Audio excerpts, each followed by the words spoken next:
अस्सलाम वालेकुम दोस्तों, तो मैं हूं इमरान। आप मुझे देख रहे हो यूट्यूब पर और फेसबुक पर। तो दोस्तों क्या हाल है? उम्मीद करता हूं आप सब ठीक होंगे। अल्लाह पाक आपको सेहत दे और खुशियों से भरी ज़िंदगी दे। तो दोस्तों आज का मेरा टॉपिक है मोरपंख प्लांट, जिसे मोरपंखी भी बोलते हैं और थूजा प्लांट भी बोलते हैं। ये कैसे उगता है, कौन से मौसम में उगता है, इसके लिए कौन सी जगह होनी चाहिए, इन पर मौसमी क्या क्या असरात होते हैं और इन्हें कौन सी बीमारियां लगती हैं, ये सब मालूमात मैं आपको देने लगा हूं। तो मेरे साथ जुड़े रहिएगा। तो आइए चलते हैं मेरे गार्डन में। मुकम्मल सूरज की रोशनी में बढ़ने वाला बहुत खूबसूरत पौधा होता है। अक्सर खिड़कियों बालकनियों में लगाए जाने वाला बहुत खूबसूरत पौधा है। जब तक इसका साइज़ छोटा रखेंगे तब तक ये बालकनी और खिड़कियों और इंडोर मतलब घरों के अंदर दिखाई देने वाला पौधा है। जब ये बड़ा हो जाता है मतलब आपके हाथ से निकल जाता है, आपकी अदम तवज्जो की वजह से आप इसकी कटिंग नहीं कर पा रहे, तो ये गार्डन का और यानी कि गार्डन की जीनत बन जाता है। ये मतलब आउटडोर चला जाता है ये। फिर आपकी मजबूरी होगी कि इसे आउटडोर लगाया जाए। हाँ, तो बहुत से लोग इसे पर्दा की वजह से लगाते हैं ताकि आपके हमसाए कोई दखल अंदाजी ना कर सकें। ये एक बेहतरीन पौधा है पर्दा के लिए। ये अपना कद 20 फुट से 30 फुट तक बआसानी से निकाल लेता है। बिल्कुल मोर के पंख की तरह इसके पत्ते होते हैं। इस पौधे पर बहुत कम मेहनत की ज़रूरत होती है। इस पौधे को किसी भी किस्म की शक्ल में कटिंग की जा सकती है।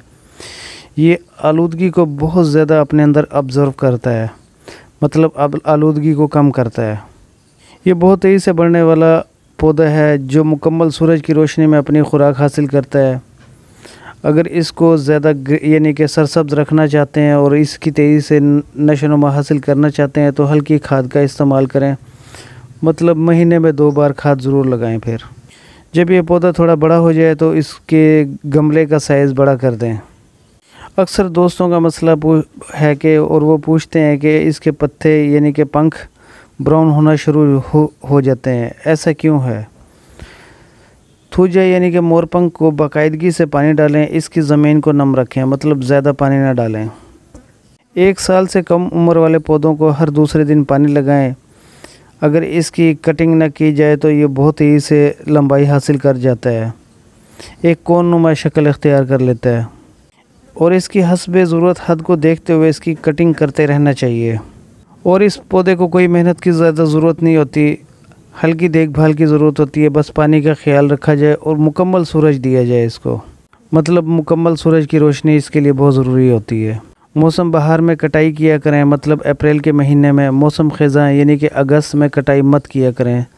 ये पौधा बहुत सुस्ती से बढ़ता है, फिर इसकी नशोनुमा भी सुस्त पड़ जाती है। बहुत खूबसूरत पौधा होता है। लोग इसे अपने बेडरूम्स में, खिड़कियों के साथ, बालकनी में, बरामदे में वहाँ लगाते हैं जहाँ इसे सूरज की रोशनी मिलती रहे। ये आसानी से लगने वाला पौधा है, ना इसके पत्ते झड़ते हैं, क्योंकि बहुत से पौधे अपने पत्ते गिराते हैं जिसकी वजह से अंदर इंडोर लेवल पर सफाई की ज़रूरत महसूस होती है। ये इंडोर और आउटडोर दोनों जगह आसानी से लग जाता है। ये एक दायमी पौधा है। अगस्त में लगाया जाए तो बेहतर है और बीज से काश्त होता है। अक्सर आपने सड़क के किनारे और फुटपाथ पर लैंडस्केपिंग के दौरान आपने बहुत ज़्यादा इन पौधों को देखा होगा। इन पौधों को जब भी लगाएं तो तरतीब से लगाएं। कद को हस्बे ज़रूरत रखने के लिए, मुख्तलिफ़ शक्लें बनाने के लिए कटाई करते रहनी चाहिए। कलर वाली ज़मीन, मतलब तेज़ाबी ज़मीन इसे पसंद नहीं है और ना ही ये पौधा उगता है। इसे बड़े तिजारती लेवल पर काश्त किया जाता है और इससे बहुत ज़्यादा नफ़ा हासिल किया जाता है।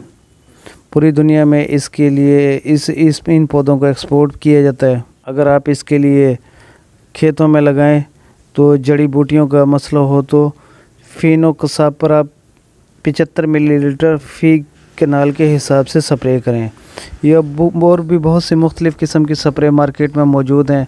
आप स्प्रे वालों से थोड़ा सा मशवरा करेंगे, वो आपको ज़रूर मशवरा देंगे और उसकी मिकदार का भी आपको तयन कर देंगे। अगर इसके अलावा कोई मसला हो तो कमेंट बॉक्स में ज़रूर मुझे बताइएगा, मैं इंशाल्लाह आपको जवाब ज़रूर दूंगा। उम्मीद करता हूँ आप सबको मेरी वीडियो पसंद आई होगी। आगे बहुत सी मालूमात लेकर फिर से हाज़िर होऊंगा। एक लाइक तो बनता है, लाइक करने से मेरा हौसला बढ़ जाता है, तो मुझे लाइक कीजिए और सब्सक्राइब करना बिल्कुल मत भूलिएगा। तो इजाज़त दीजिए, अल्लाह हाफिज़।